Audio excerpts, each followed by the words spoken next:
नमस्कार, मैं राजेश भारद्वाज आप सभी का क्लैट प्रेप के ऑनलाइन प्लेटफॉर्म पर हार्दिक स्वागत करता हूं। Hello everyone, welcome to CLAT prep. आज है 15 ऑफ द नवंबर 2024 और जैसा कि आपको पता है कि हम डेली न्यूज एनालिसिस करते हैं। जितने भी हमारे द हिंदू, इंडियन एक्सप्रेस, जितने भी टाइम्स ऑफ इंडिया, जितने भी न्यूज़पेपर्स हैं, उनके अंदर वो आर्टिकल्स जो हमारे एग्जाम के पॉइंट ऑफ व्यू से इंपॉर्टेंट होते हैं, कोई भी वनडे एग्जामिनेशन के पॉइंट ऑफ व्यू से इंपॉर्टेंट होते हैं, उनको डिस्कस करने की कोशिश करते हैं। तो चलिए उसी कोशिश को आगे बढ़ाते हैं। आज कौन सा दिन है? तो आज है 15 ऑफ द नवंबर। और आज 15 नवंबर को क्या मनाया जाता है? 15 नवंबर को तो याद रखना कल क्या था? कल चिल्ड्रंस डे था। ठीक है, आज क्या है? तो आज मनाया जाता है, देखो आज के दिन 2021 से एक काम शुरू किया गया था कि जो आपकी ट्राइब्स हैं उनके अंदर जो ट्राइब्स है ना, जितनी भी जो जनजातियां हैं, बेसिकली शेड्यूल्ड ट्राइब्स, वो एक पर्सन था जिसको अपने भगवान मानती है, जिसको कहा गया बिरसा मुंडा। और जो बिरसा मुंडा जी की जो बर्थ एनिवर्सरी है ना, वो 15 ऑफ द नवंबर को आती है।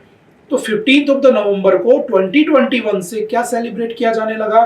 तो याद रखना, भारतीय जनजातीय दिवस। ठीक है, जनजातीय किसको कहते हैं? जो ट्राइब्स होती है बेसिकली। ठीक है, 2021 से इसको बिरसा मुंडा के जो थे हमारे, उनके बर्थ एनिवर्सरी को किस नाम से जाना जाने लगा?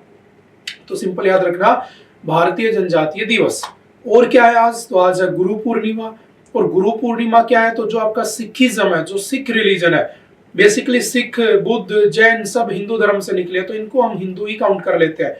तो ये जो सारे के सारे आर्टिकल जो आपके सिख रिलीजन है, बेसिकली इसकी फाउंडेशन सबसे पहले किसने की थी? तो याद रखना, सिखों के टोटल 10 गुरु हुए हैं। उनके जो पहले गुरु थे वो कौन थे? तो उनके फर्स्ट गुरु थे गुरु नानक देव जी। ठीक है, और जो गुरु नानक देव जी थे, उनकी जो बर्थ, उनका जो जन्म हुआ था वो किस दिन हुआ था? तो गुरु पूर्णिमा उस दिन मनाई जाती है। ठीक है, ऐसा कहा जाता है लगभग 1469 में उनका जन्म हुआ था। कहां पर? तलवंडी। तलवंडी कहां पे है? तो याद रखना, आज के दिन पाकिस्तान के अंदर है। ठीक है, चलो इसी से रिलेटेड एक क्वेश्चन पूछ लेता हूं तुमसे, काफी न्यूज में था 3-4 साल पहले, कि पाकिस्तान और हमारा जो पंजाब है, बेसिकली इंडिया पाकिस्तान कह सकता हूं, वहां पर एक कॉरिडोर बना रखा है। ठीक है, वो जो कॉरिडोर है, करतारपुर कॉरिडोर, वो कब बनाया गया था? किसको कनेक्ट करता है? क्या उसका हमारे गुरु नानक देव जी से कोई लेना देना है क्या? ये आप लोग मुझे कमेंट करके बताओगे। ठीक है, आपसे सिखों के बारे में बहुत सारे क्वेश्चंस पूछ लिए जाते हैं। जैसे लास्ट ईयर के क्लैट के एग्जाम में पूरा एक पैसेज आ गया था, किससे? आपके बेसिकली सॉरी है ना, किसका क्वेश्चन आ गया था? तो एक क्वेश्चन आ गया था उसके अंदर आपका जलियांवाला बाग मैसेकर। तो जो जलियांवाला बाग मैसेकर था, बेसिकली वो किस दिन हुआ था? 13 ऑफ द अप्रैल 1919। उस दिन क्या था? उस दिन बैसाखी थी, है ना। तो बेसिकली बैसाखी की थी, तो मतलब किसका फेस्टिवल था? सिखों का। बात समझ में आ रही है?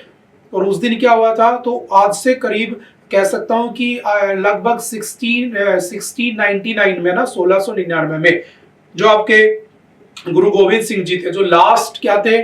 10th गुरु थे सिखों के, उन्होंने क्या किया था? खालसा पंथ की स्थापना की थी, फाउंडेशन ऑफ खालसा पंथ। ठीक है, तो उस दिन वो क्या बनाते हैं? गुरु बेसिकली बैसाखी भी बनाते हैं। ठीक है, किस दिन? 13 अप्रैल को। ठीक है, तो ये थोड़ा बहुत ध्यान रखना, क्योंकि ऐसी जो चीजें होती हैं जो आपके सामने चल रही होती है, उन्हीं को उठाकर वो आपसे एग्जाम में पूछ लेता है। ठीक है, तो आज का दिन क्यों इंपॉर्टेंट है दोबारा से समझ लो। आज क्या है? हमारे जो बिरसा मुंडा थे, उनके नाम पर क्या बनाया जाता है? भारतीय जनजातीय दिवस 15 ऑफ द नवंबर 2021 से मनाते हैं, 2021 से। दूसरा, आज क्या है? गुरु पूर्णिमा। किनके जन्मदिन को मनाते हैं? तो याद रखना, गुरु नानक देव जी। और गुरु नानक देव जी ने किसकी फॉर्मेशन की थी, किसकी फाउंडेशन की थी? तो आपके सिखिज्म की फाउंडेशन की थी। टोटल कितने गुरु हुए उनके? 10। पहले कौन थे? गुरु नानक देव जी। लास्ट कौन थे? गुरु गोविंद सिंह जी। ठीक है, और जो लास्ट गुरु थे गुरु गोविंद सिंह जी। ठीक है, उनके जो बेटे थे बेसिकली ना, आपने सुना होगा, जैसे कल एक चिल्ड्रंस डे गया। ठीक है, लास्ट ईयर न्यूज में था, मुझे याद आ गया अभी, तो है ना। तो देखो हुआ क्या था, तो मुझे बताना किस दिन होता है। ठीक है, जो गुरु गोविंद सिंह जी थे, उनके 4 बेटे थे। ठीक है, अजीत सिंह, झुजर सिंह, जोरावर सिंह और ये। तो बेसिकली होता क्या है, 4 बेटे होते हैं ना। तो होता क्या है कि जब ये एक बार अपने वहां पर महल में थे, तो इनको इन्फॉर्मेशन मिलती है कि मुगल आ रहे हैं तुम्हें पकड़ने के लिए। तो ये क्या करते हैं? अपने 2 बड़े बेटों के साथ वहां से एक तरफ चले जाते हैं और अपनी मदर को अपने दोनों छोटे बेटों के साथ एक तरफ भेज देते हैं। शॉर्ट में समझना कहानी, दोनों अलग अलग रास्ते से हो लिए ताकि मुगल ना पकड़ ले। अल्टीमेटली क्या होता है कि वो उनसे लड़ने लग जाते हैं, ठीक है, जिस तरफ से वो जा रहे होते हैं, और दूसरी तरफ जहां उनकी माता जी और उनके दो बच्चे जा रहे होते हैं, दादा दादी के साथ जो बच्चे जा रहे होते हैं, उनके साथ एक रसोइया होता है। रसोइया इंफॉर्मेशन दे देता है किसको? मुगलों को, क्योंकि उनकी दादी के पास क्या था, उन बच्चों की दादी के पास सोने की मोहरें थी बहुत सारी, तो वो उनको छीन लेता है, चुरा लेता है, उनको पकड़वा देता है। बाद में उनकी दादी को एक नदी के किनारे बैठा दिया जाता है, सर्दी का महीना होता है, दिसंबर का महीना होता है, उनकी डेथ हो जाती है।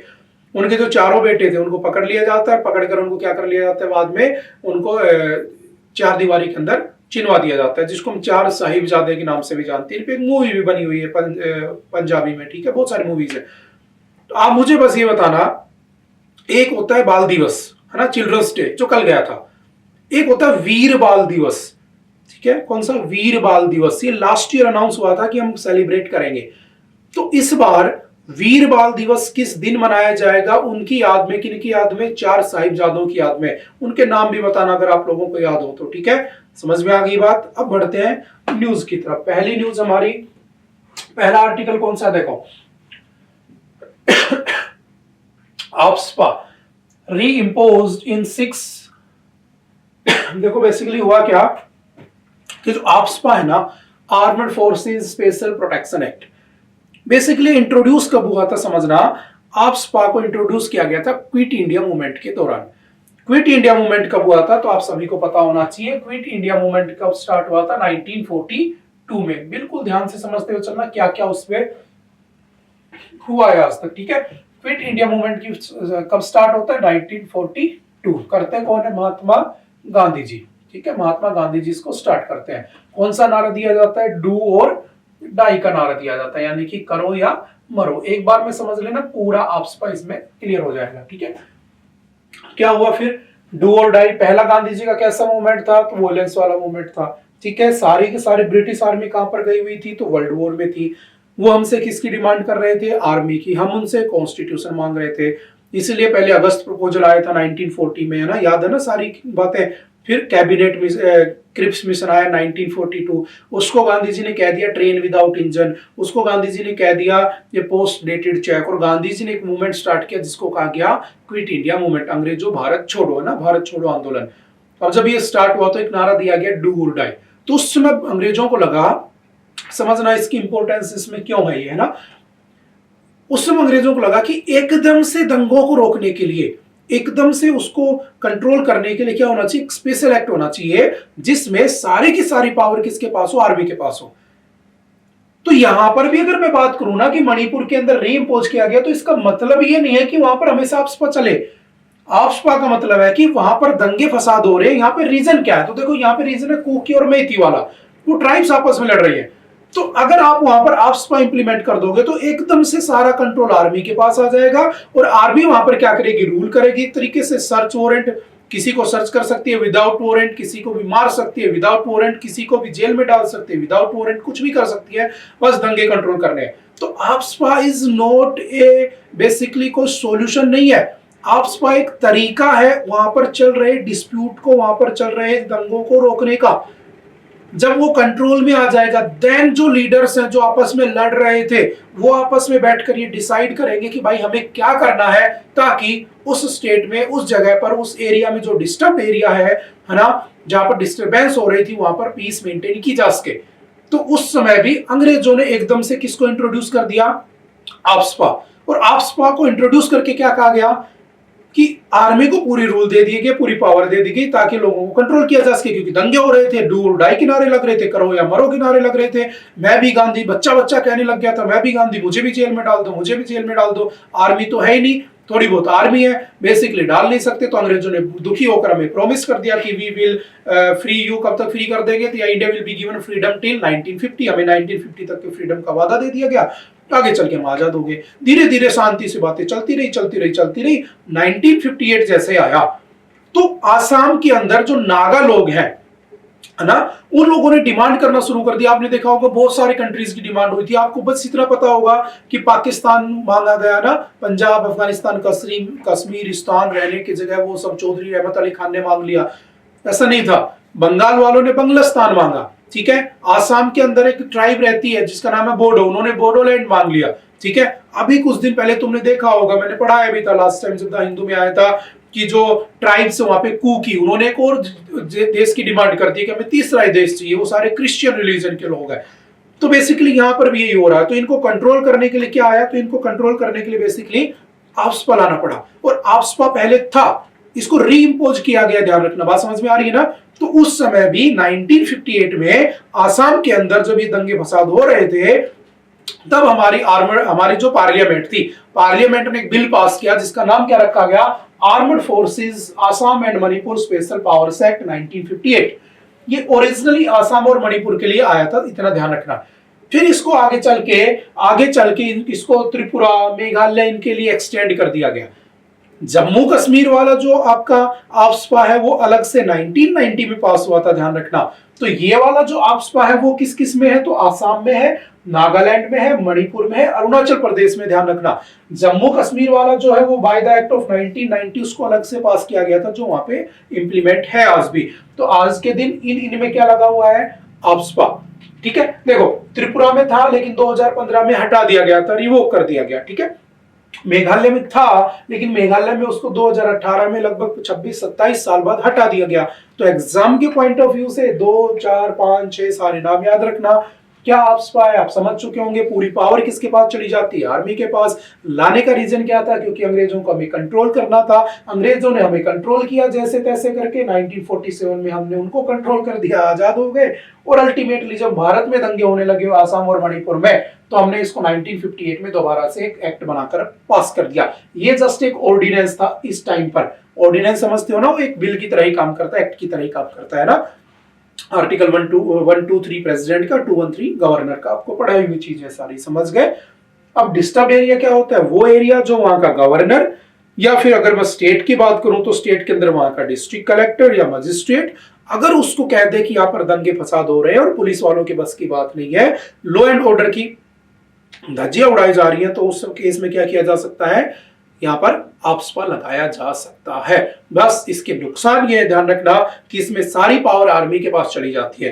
तो जब ये आर्मी के पास चली जाती है तो दिक्कत क्या है, ह्यूमन राइट्स का वायलेशन होता है, बिल्कुल होता है।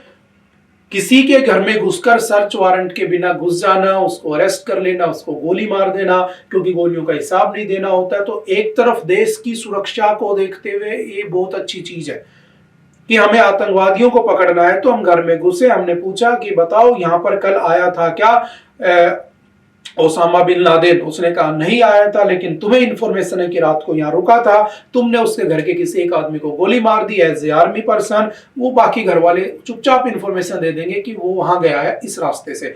तो देश के पॉइंट ऑफ व्यू से इंपॉर्टेंट है।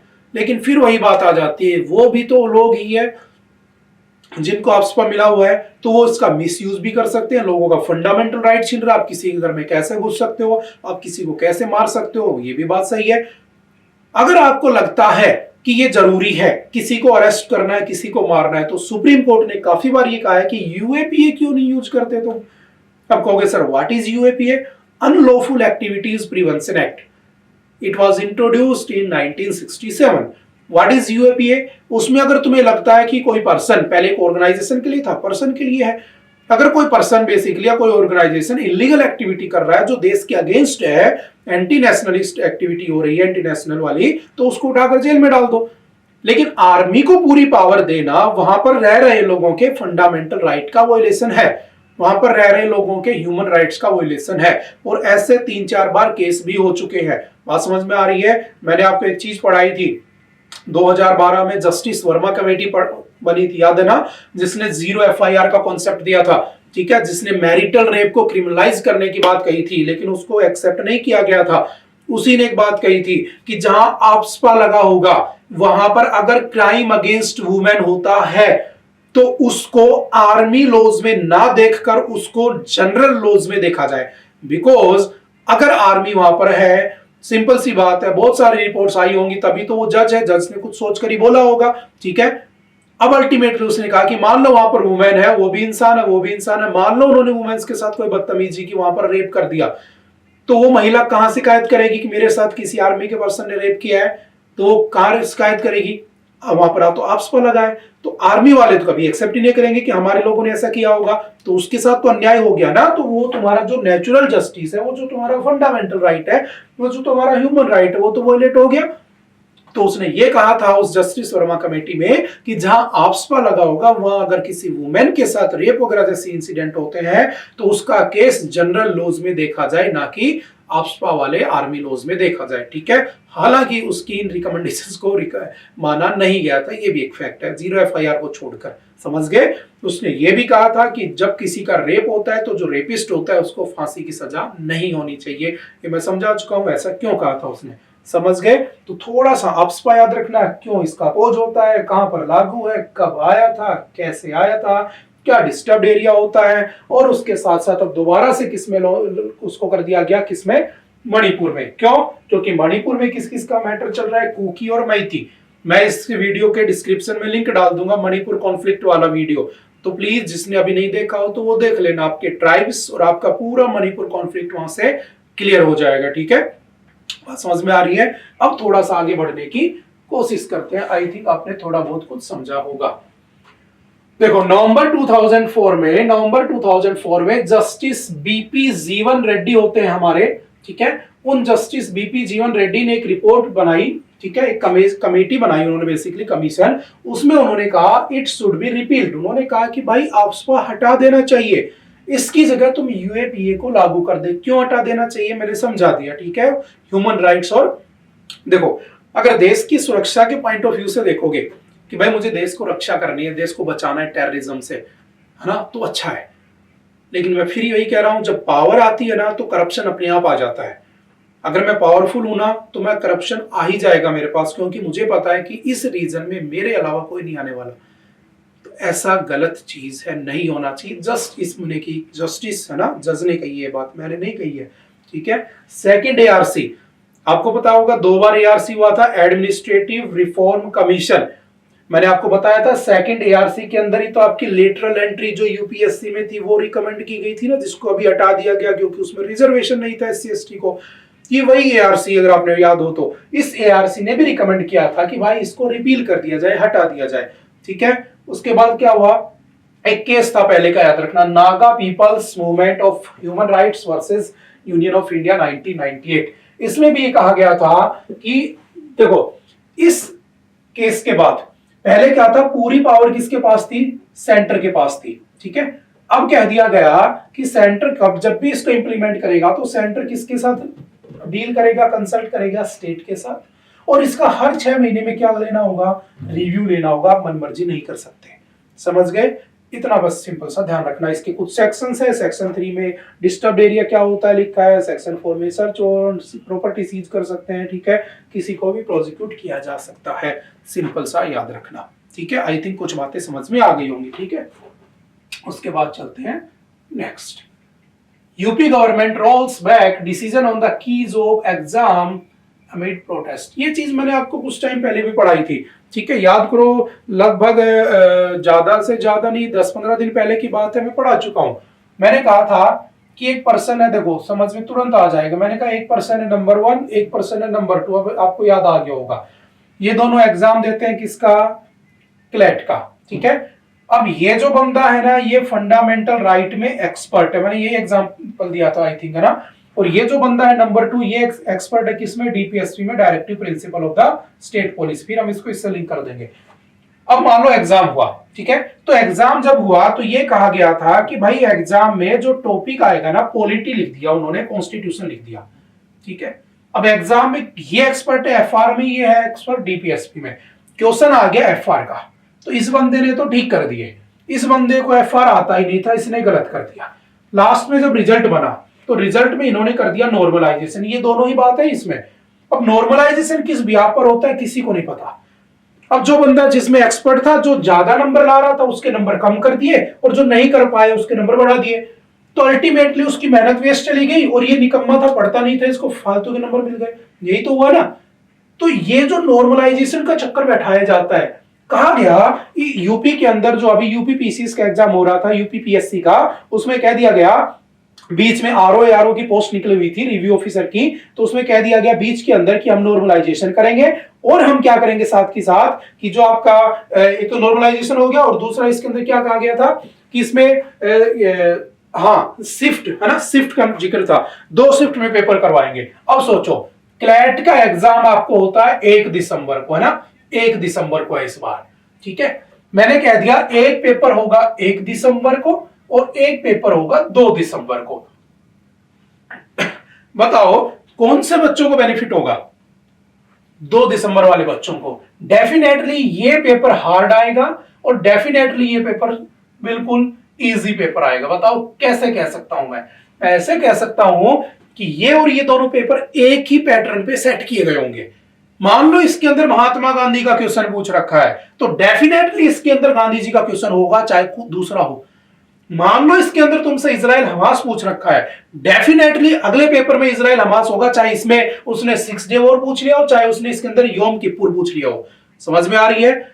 तो इसमें बीच में कह दिया गया एग्जाम के बीच में कि हम क्या करेंगे 2 शिफ्ट में पेपर कराएंगे, जबकि जब इसका एडवर्टाइजमेंट आया था तब ऐसी बात नहीं थी। तो यूपी के अंदर बच्चों ने प्रोटेस्ट किया हुआ है, 4-5 दिन हो गए, आपने देखा होगा गूगल पे इंस्टाग्राम पे आती रहती हैं। और उनका कहना यह था कि एक तो नॉर्मलाइजेशन किसके बिहाफ पे करते हो ये नहीं समझ में आता, अच्छा बच्चा फेल हो रहा है, निकम्मा बच्चा पास हो रहा है। एक ये समझ में नहीं आता कि तुम शिफ्ट क्यों लाते हो, क्योंकि पहली शिफ्ट वाले बच्चे के हमेशा नंबर कम आएंगे, इसके हमेशा ज्यादा आएंगे। इसके ऊपर जो आपकी यूपी सरकार है उसने क्या कह दिया कि हम ऐसा नहीं करेंगे, जैसा पहले था वैसा ही करवाएंगे। अब मैं आ जाता हूं एग्जाम के पॉइंट ऑफ व्यू से। मान लो ये पैसेज आया तो आपसे पूछेगा कि क्या ये करना सही है, क्या बच्चों के राइट नहीं छीन रहे? का बिल्कुल राइट छीन रहे हैं।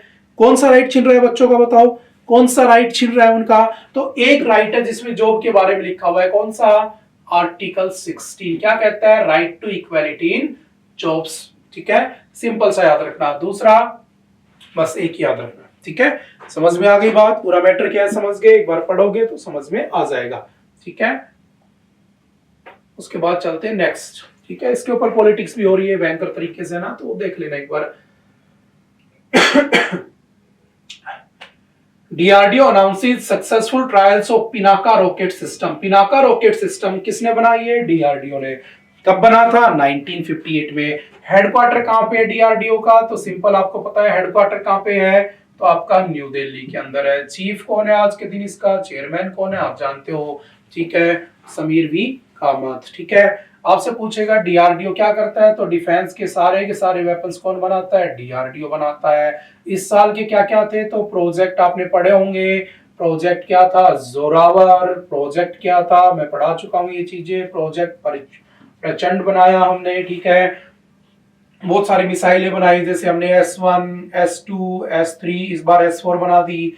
ठीक है, S4 को क्या नाम दिया, तो INS अर्धमान नाम दिया। ठीक है, जो हमारी क्या है 4th न्यूक्लियर पावर्ड मिसाइल है। ठीक है, सॉरी सबमरीन है। तो ये सारी बातें इस बार पढ़ी। तो मैं ये कहना चाह रहा हूं कि जितना डिफेंस के अंदर, जितना डीआरडीओ के अंदर इस साल डीआरडीओ और आपका जो नेक्स्ट इसरो है उसके अंदर जितना नया चेंजमेंट हुआ है, प्लीज उसको एक बार अपडेट कर लेना। हालांकि आप लोग कर रहे होंगे ऐसी मुझे उम्मीद भी है। ठीक है, कि आप अच्छे बच्चे हैं, पढ़ रहे होंगे साथ साथ, क्योंकि मैं जनवरी से बोलता आ रहा हूँ, ये चीज दिसंबर आ चुका है। ठीक है, समझ गए? मैं इसकी बात कर लेता हूं बस। पिनाका मिसाइल क्या है, तो किसकी रेंज कितनी है? 75 किलोमीटर। किसने बनाई? डीआरडीओ। डीआरडीओ तुम जानते हो, डीआरडीओ का इंटीग्रेटेड मिसाइल डेवलपमेंट प्रोग्राम तुम जानते हो, पटना प्रोग्राम तुम जानते हो, पृथ्वी, अग्नि, त्रिशूल, ठीक है, नाग और आकाश। ठीक है, वो सब आप जानते हो। पहले पृथ्वी थी, क्या शॉर्ट रेंज, क्या लॉन्ग रेंज, क्या बैलिस्टिक, क्या क्रूज मिसाइल, सारी चीजें आपको पता है बेसिकली। ठीक है, आर्मी में क्या होते हैं, तो टैंक्स होते हैं। एयरफोर्स में क्या होते हैं? एयरक्राफ्ट बेसिकली क्या होते हैं? एरोप्लेन या फिर हेलीकॉप्टर और फाइटर प्लेन होते हैं। आपके ड्रोन्स होते हैं। वो सारी चीजें आप पढ़ चुके हो, कौन कौन सी नहीं है। कितने एयरक्राफ्ट कैरियर हैं? 2 है हमारे पास, विक्रमादित्य एंड आपका विक्रांत। ठीक है, सिंपल सा याद रखना। नेक्स्ट कौन सा है? अच्छा, पिनाका कुछ ऐसे दिखती है, एक बार में ये 12 मिसाइल निकल सकती है और लगभग 45 सेकंड में सारी मिसाइलें निकल जाती है, 45 सेकंड में। ठीक है, तो ये सिंपल सा याद रखना। ठीक है, अच्छा चलो एक क्वेश्चन है मेरा तुम्हारे लिए, आंसर दे दोगे तुम तुरंत।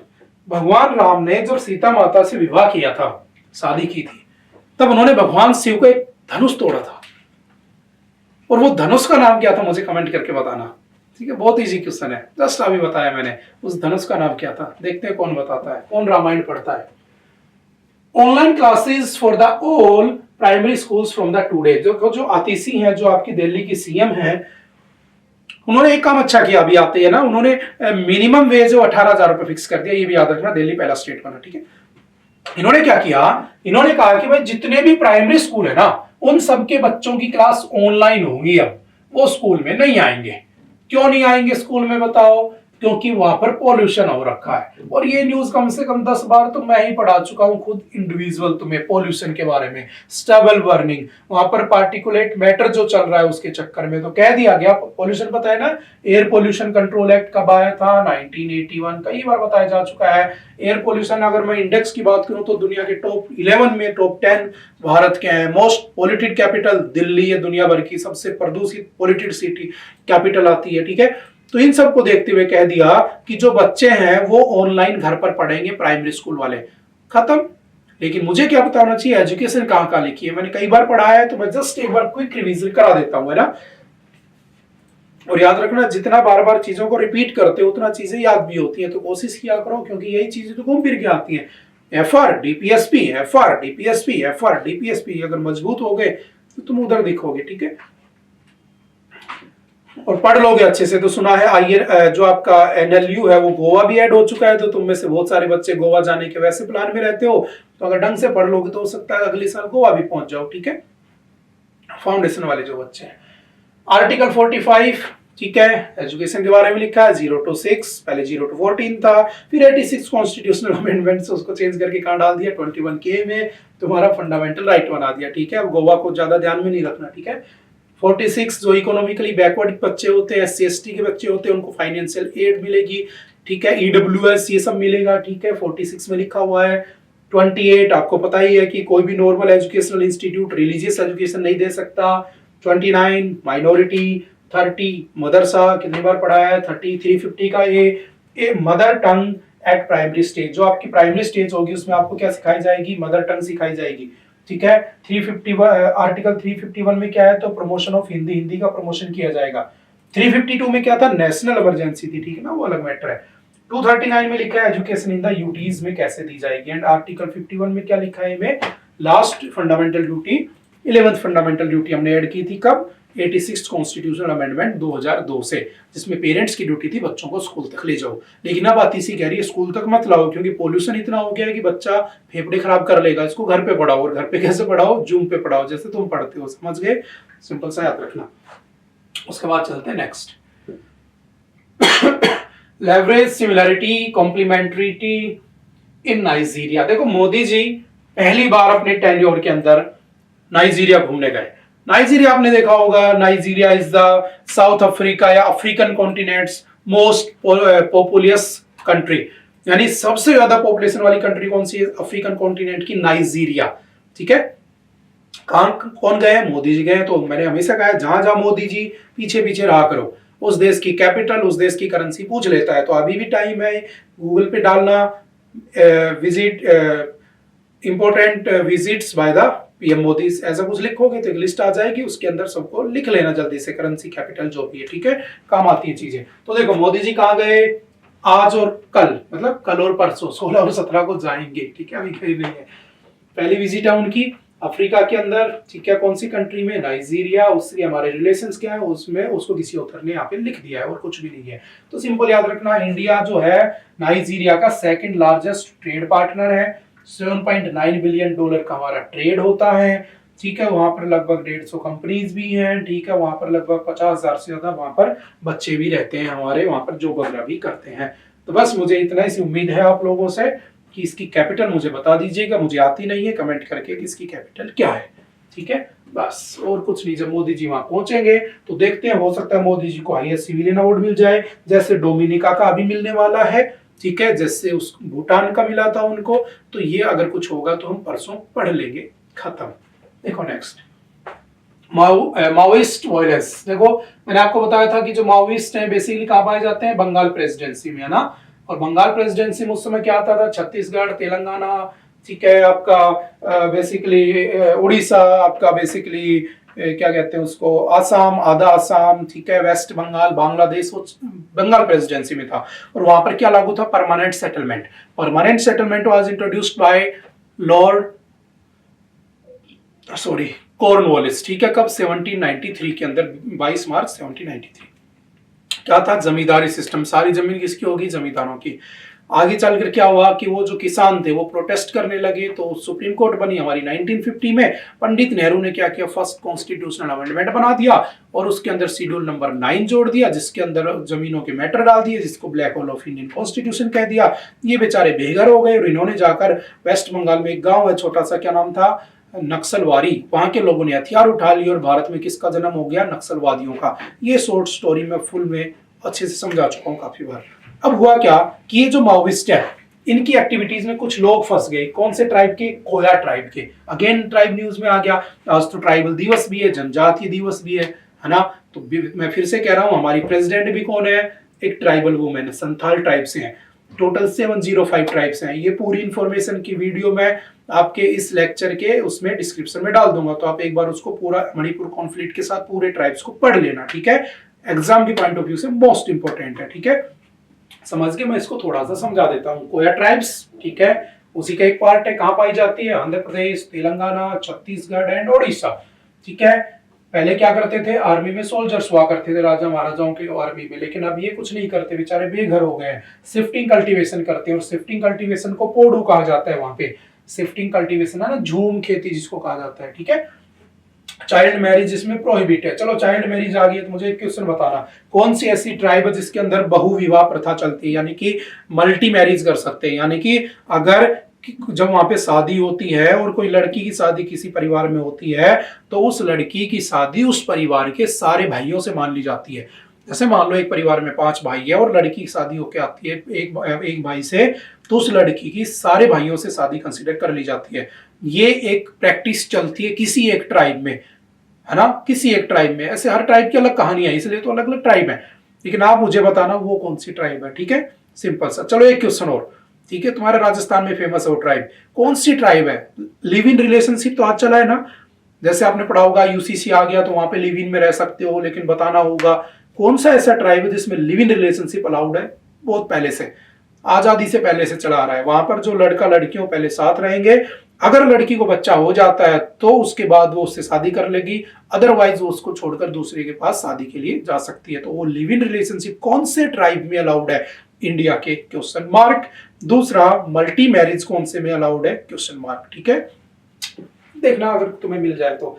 चाइल्ड मैरिज इसमें नहीं होती, सिंपल सा याद रखना। कोया लैंग्वेज बोलते हैं और ये 4-5 स्टेट में पाए जाते हैं, खत्म, ठीक है। ट्राइब्स के पॉइंट ऑफ व्यू से याद रखना, ठीक है। सिंपल वही सब लिखे हैं। शिफ्टिंग कल्टीवेशन करते हैं जिसको पोडू कहा जाता है। Good news, new male tiger spotted in the Sahyadri tiger reserve. Sahyadri कौन है, तो याद रखना जो आपका वेस्टर्न घाट है ना, उस वेस्टर्न घाट को सहादरी कह देते हैं, ठीक है। मैंने कहा कि ये मेरा इंडिया है, यहाँ पर कौन सा माउंटेन रेंज है, वेस्टर्न घाट। ये कौन सा है, ईस्टर्न घाट। ये कौन सा है, अरावली। ये विंध्याचल, ये सतपुड़ा, ठीक है। और ये कौन सा है, हिमालय। तो याद रखना, Himalaya is known as Himadri. Himalaya का दूसरा नाम हिमाद्री है, वेस्टर्न घाट का दूसरा नाम सहाद्री है, ये भी ध्यान रखना, ठीक है।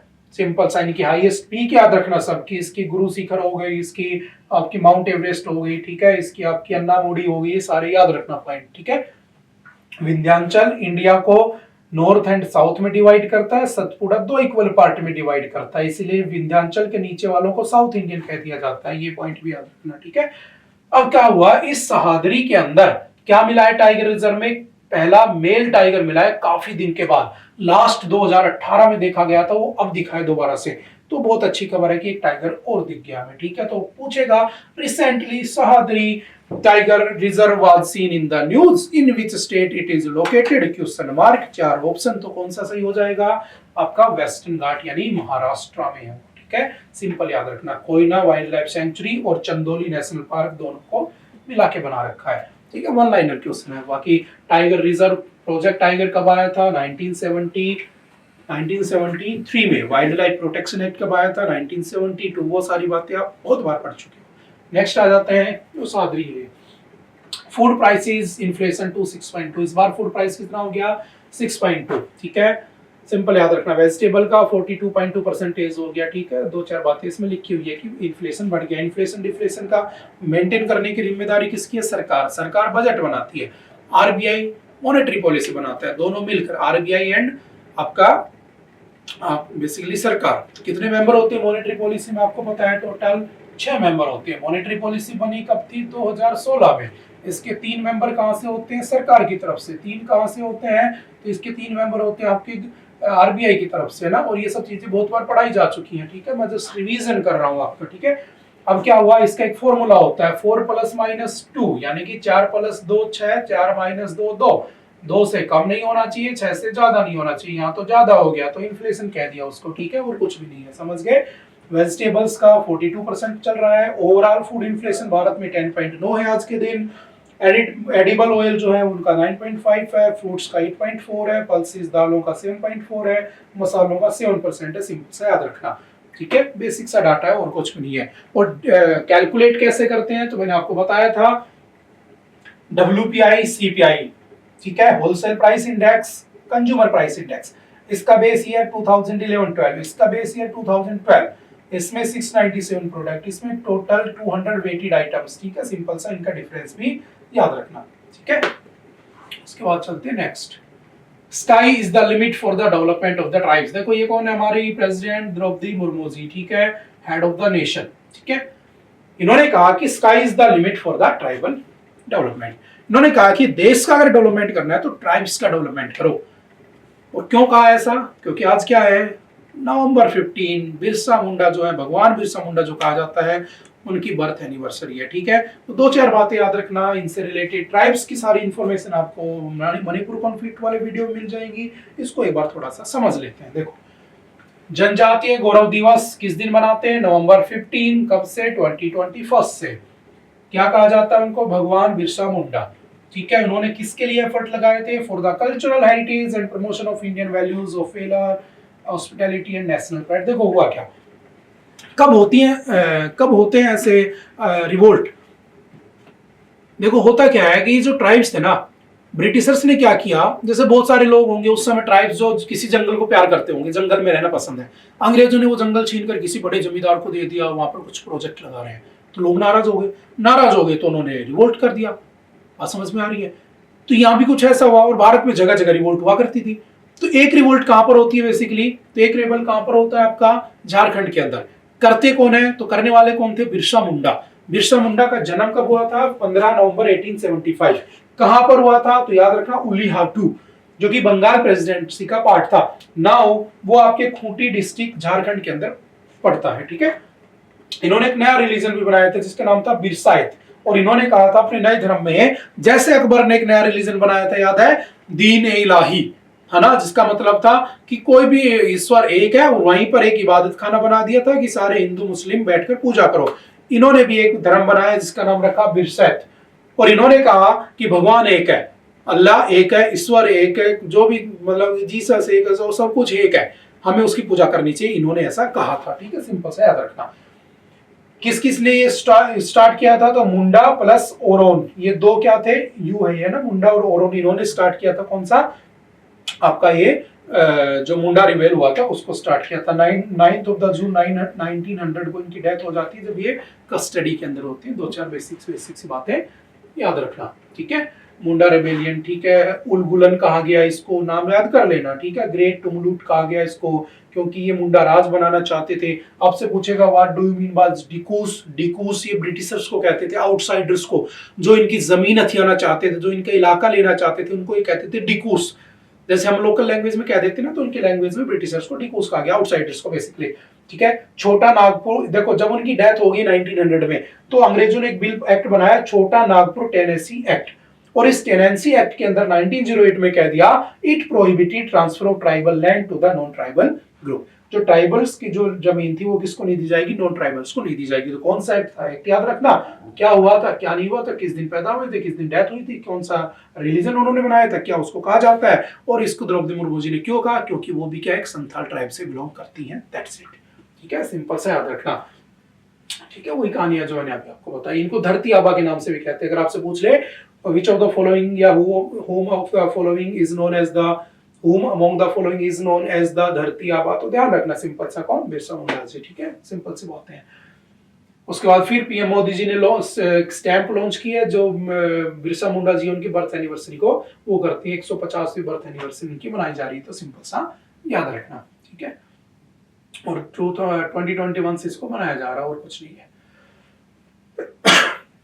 आई थिंक आज के लिए इतना ही था। आई होप कि आपको चीजें समझ में आई होंगी, ठीक है। ओके, फिर भी अगर कोई डाउट हो तो आप आकर पूछ सकते हो। ओके, बाय बाय, मिलते हैं दोबारा से नेक्स्ट लेक्चर में। Thank you, have a nice day.